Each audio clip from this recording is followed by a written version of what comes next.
அனைவருக்கும் வணக்கம். இன்றைய தினப்பலன். இன்றைய தேதி 27/8/2024, ஆகஸ்ட் மாதம் 27ஆம் தேதி, குரோதி வருடம், தமிழ் மாதம் ஆவணி 11ஆம் நாள். இன்று செவ்வாய்க்கிழமை. இன்றைய திருக்குறள் அதிகாரம் ஒப்புரவறிதல். குறள் 219. நயனுடையான் நல்கூர்ந்தான் ஆதல் செய்யும் நீர் செய்யாது அமைகலா ஆறு. தெளிவுரை. ஒப்புரவு என்னும் நல்ல பண்பு உடையவன் வறுமை உடையவனாதல் செய்யத்தக்க உதவிகளை செய்யாமல் வருந்துகின்ற தன்மையாகும்.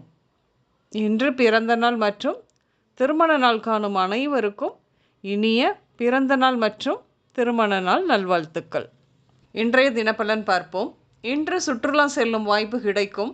உத்தியோகத்தில் ஆளுமை அதிகமாக செலுத்தும் எண்ணம் கூட தோன்றும். தொழில் ரீதியான சிக்கல்களையும் வழக்குகளையும் சந்திக்க நேரும். என்று தொலைதூரத்தில் இருக்கும் உங்கள் சகோதரி கனிவானவர்தான், ஆனால் சொத்து தொடர்பான தொல்லைகளை தருவார். இன்று காசு விஷயத்தில் கணக்கு பார்க்கும் நீங்கள் இன்று பிறருக்கு பொருளாதாரம் தொடர்பான ஆலோசனைகளை சொல்லுவீர்கள்.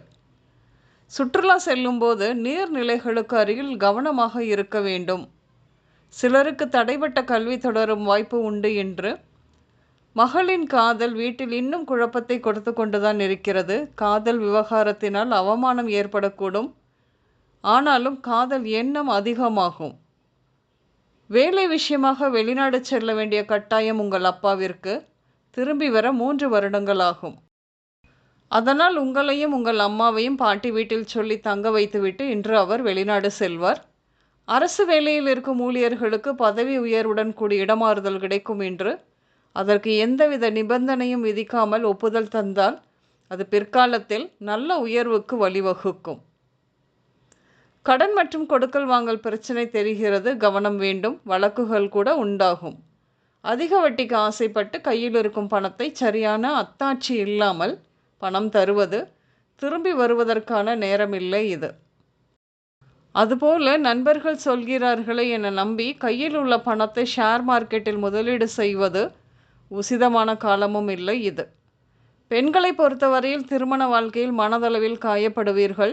ஒருவேளை 27 வயதிற்கு பிறகு திருமணம் செய்தவர்களுக்கு நிலைமை கட்டுக்குள் இருக்கும். சிலருக்கு இன்று சட்டப்படியாக பிரிவும் நேரலாம். பல குடும்பங்களில் கணவன் மனைவி இருவருமே ஒருவருக்கொருவர் பேச்சை கேட்காமல், அலட்சியப்படுத்தி, மதிக்காமல், ஏட்டிக்கு போட்டியாக இருப்பதினால் இருவரிடையே மனக்கசப்பு ஏற்படும். அது பிரிவிற்கு கூட கொண்டு செல்லும். வழக்கு ஏற்பட வாய்ப்பு உண்டு. ஒன்றுமே செய்ய இயலாது போகும். அனுசரித்து போவது மட்டுமே பிரச்சனையை சரி செய்ய இயலும். இன்று பேசி முடிக்கப்படும் திருமணத்தில் மனைவி நீங்கள் வசிக்கும் இடத்திற்கு தெற்கு திசையில் இருந்து வருவார்கள். உங்கள் சகோதரர் சொத்துக்காக வழக்கு கூட போட்டு இருந்திருக்கலாம். இதில் அப்பா அல்லது தாய்மாமா தலையிட்டு பிரச்சனையை தீர்த்து வைக்க வாய்ப்பு இன்று நிறைய உண்டு. சுமூகமாகும் நேரம்தான் இது. இன்று விநாயகர் ஆலயம், தையல் கடை, குறுகிய சந்து, சலூன், சிறைச்சாலை, சர்ச், திரையரங்கம், ஷோரூம், விளையாட்டு அரங்கம் இப்படியாக சென்று வருவீர்கள்.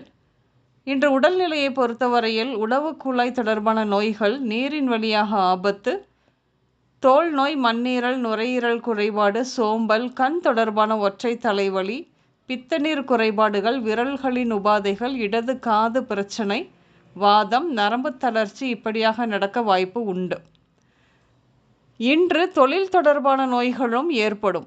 இன்று குமார், சேகர், லாவண்யா, பன்னீர், பார்வதி, பாலாஜி, மீனாட்சி, வேணி, சரஸ்வதி, கீதா, மித்ரா, அருணன், ஆதவன், ஆதித்யன், ஞானமுத்து, பூர்ணகலா, பரிதி, பாலாஜி, அனு, பிரியதர்ஷினி பெயர்கள் உங்களின் இன்றைய நாளோடு ஏதாவது ஒரு விதத்தில் நிச்சயம் சம்பந்தப்படும். இன்று சமையலில் துவரை, பாகற்காய், பீட்ரூட், பச்சை பயிறு, வெந்தயம் இப்படியாக சேர்த்து கொள்வீர்கள்.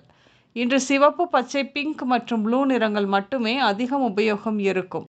அனைவருக்கும் இந்த நாள் இனிய நாளாக அமைய வாழ்த்துக்கள். நான் உங்கள் ராஜநாடி ஜோதிடர் சுசிலா பூதத்தான், அம்மையப்பன் ராஜநாடி ஜோதிடம், கோவை. நன்றி, வணக்கம்.